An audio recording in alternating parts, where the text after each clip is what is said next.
It says that eventually we are all going to die. Under the Clinton health plan?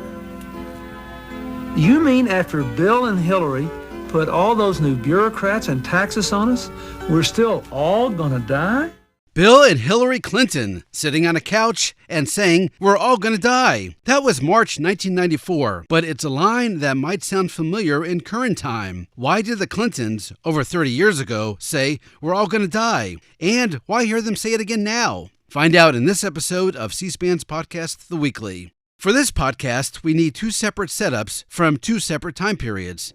The first from recent days, and the second 3 decades ago. First, May 30th, 2025. Here's Joni Ernst, the Republican senator, during a town hall meeting in Iowa. When we're talking about the corrections in this reconciliation bill, again, it's corrections of overpayments and people that have not been eligible for these programs by law as it is currently written.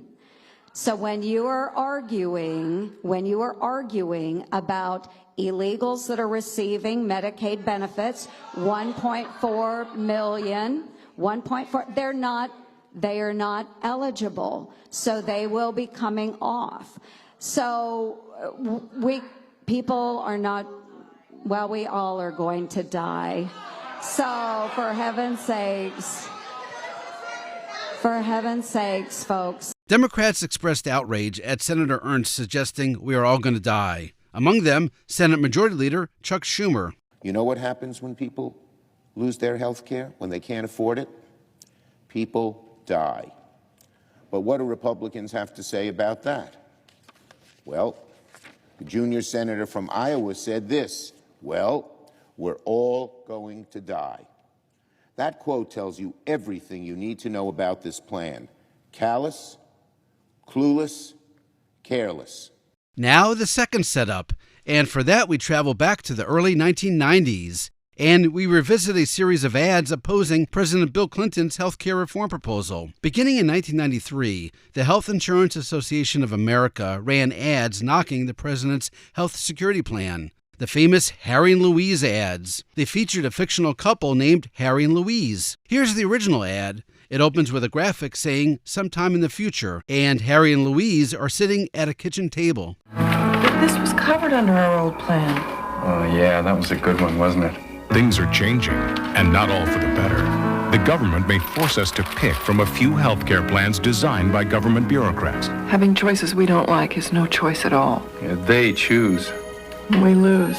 For reforms that protect what we have, call toll-free. Know the facts. If we let the government choose, we lose. Call today. And it ends with an 800 number. That ad ran in September 1993. It kicked off a $1.7 million month-long ad campaign, and it got the Clintons, both Clintons, attention. In fact, the ad seemed to drive the Clintons up the wall. Here's First Lady Hillary Clinton addressing the Group Health Association meeting at the Washington Hilton, February 15th, 1994. I know that many of you are concerned by the kinds of charges and attacks that have been made on managed care in the last several months.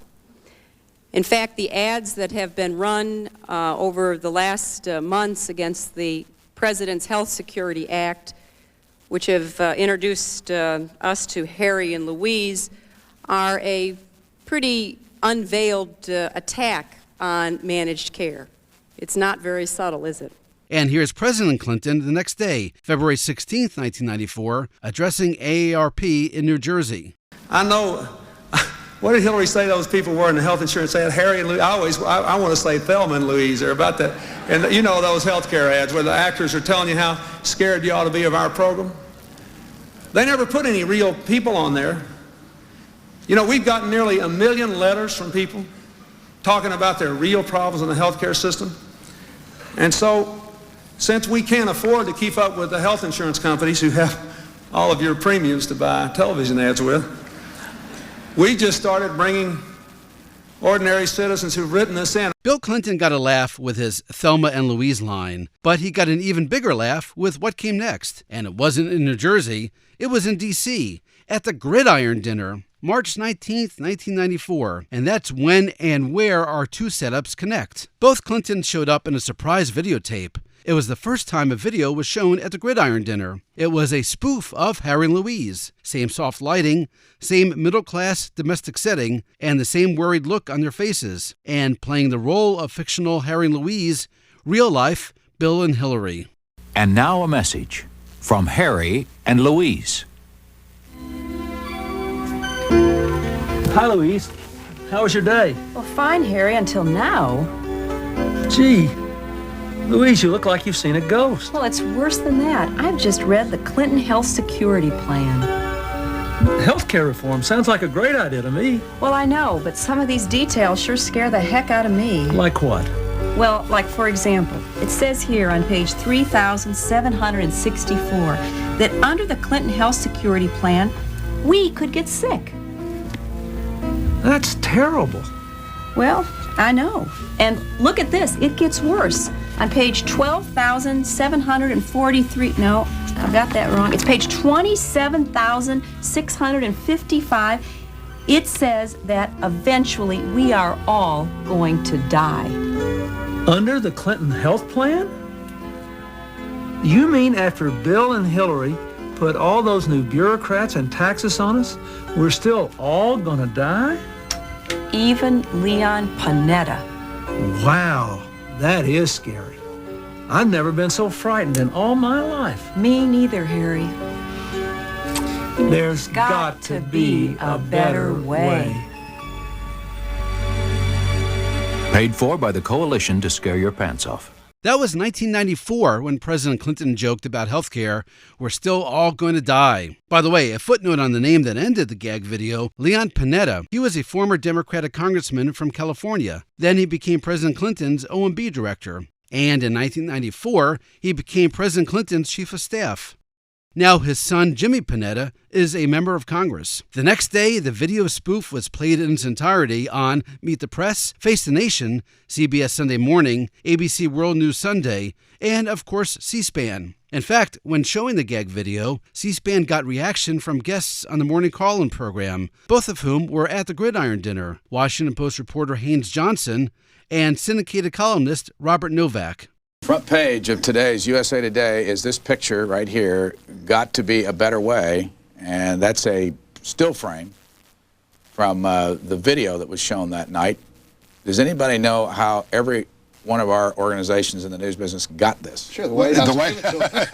What do you think? I thought the night was off the record. Yeah, well, that's part of the fiction I'm talking about, exactly. The White House, this is a wonderful example. They did this spoof of a spoof of the Harry and Louise anti-health Clinton plan program, and they did their own video of Harry and Louise played. It was very well done. They produced it commercially, and then they distributed it to all the networks the next day. So you woke up Sunday morning, and it was on all the networks. You know,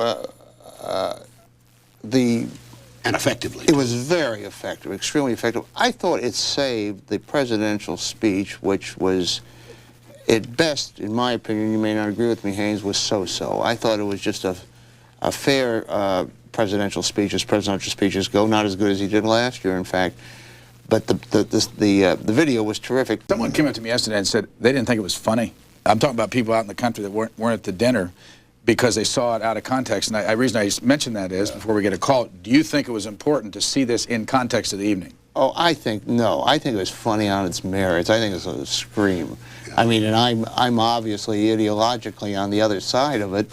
But I think you got to really have a deadened sense of humor not to think that's funny. Oh yes, and they played very well together, and they're making fun of the whole thing and kind of themselves by playing something. According to that USA Today article, the Gridiron video spoof was produced by Mandy Grunwald, a White House political advisor who handled campaign ads for Bill Clinton during the 1992 campaign. And who wrote that video parody? Al Franken. And it turns out, a few weeks later, the longtime Saturday Night Live writer and future Democratic senator from Minnesota was the featured entertainer at the White House Correspondents Association dinner. I did help write the Harry and Louise parody that I thought the First Lady and the President did so beautifully at the Gridiron dinner. And I understand it was a big success. I wasn't there, but I heard it got a standing ovation. And I guess evidently the only person in Washington who didn't like it was Sam Donaldson.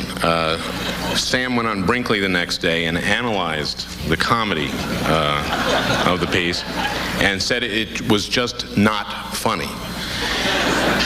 Sam, I'll make a little deal with you. You don't do rules about comedy. I won't make rules about hair. In June 1994, 3 months after the Gridiron dinner, Harry and Louise returned. This time it was a $2 million ad campaign. And this time, instead of sitting around a kitchen table, the fictional couple sits in a car. Harry drives, and Louise sits beside him, looking through a newspaper. So the paper says Congress is moving ahead on health care. If they can just cover everyone. But they're talking price controls. Right. Government-imposed spending limits for every region of the country. So if our plan runs out of money... Rationing, the way I read it. You know, long waits for health care and some services not even available. Government-controlled health care. Congress can do better than that. They will if we send them that message. For facts you need to send Congress a message, call today. And again, at the end, there's an 800 number. The Clinton healthcare plan was over 1,300 pages long. It drew derision from all sides. Ultimately, it couldn't pass a Congress with Democratic majorities in both chambers. In the Senate, President Clinton lacked the Democratic votes to overcome a likely Republican filibuster. On September 26, 1994, Democratic Senate Majority Leader George Mitchell held a press conference to announce that Congress would not pursue healthcare reform further that year. What role do you see, if any, of special interests playing in the outcome of health care reform? I believe that special interests played a very large role in making it impossible to pass reform legislation this year. I've read newspaper accounts of the very large sums of money being spent in lobbying against the bill, and according to those accounts, it's by far a record. Tens of millions of dollars being spent in lobbying activities against the bill, led by the insurance industry. And I must say a lot of the information about the bill was false. There was a substantial campaign of misinformation that raised questions in the minds of the American people.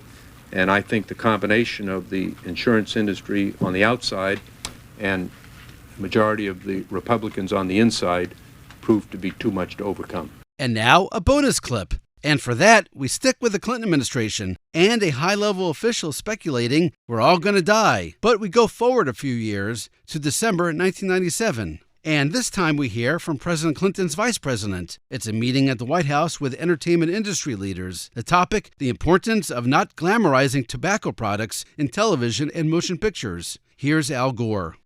Well, they themselves are more eloquent on this than I am, but they are undertaking leadership initiatives to communicate with their peers and their colleagues within the industry about the stakes here in terms of this cause and effect relationship we talked about a moment ago, and how the acceptance of responsibility voluntarily by those within the industry can lead to a dramatic reduction in the number of Americans who not only die prematurely as a result, but die a very bad death. You know, we're all going to die. Want to learn more about the Harry and Louise ads and the fight over the Clinton healthcare plan? Search the C-SPAN video library. You can also search other elected officials suggesting we're all gonna die. Like this from July 17, 2009. It's a House markup hearing on President Obama's healthcare plan. Here's Wisconsin Democratic Congresswoman and future Senator Tammy Baldwin. The entire intent of the amendment is to have better communication on end-of-life issues. And I'm an advocate for that. We're all going to die, but we hate talking about it. That's it for this episode of C-SPAN's The Weekly. Thanks for listening, and happy searching.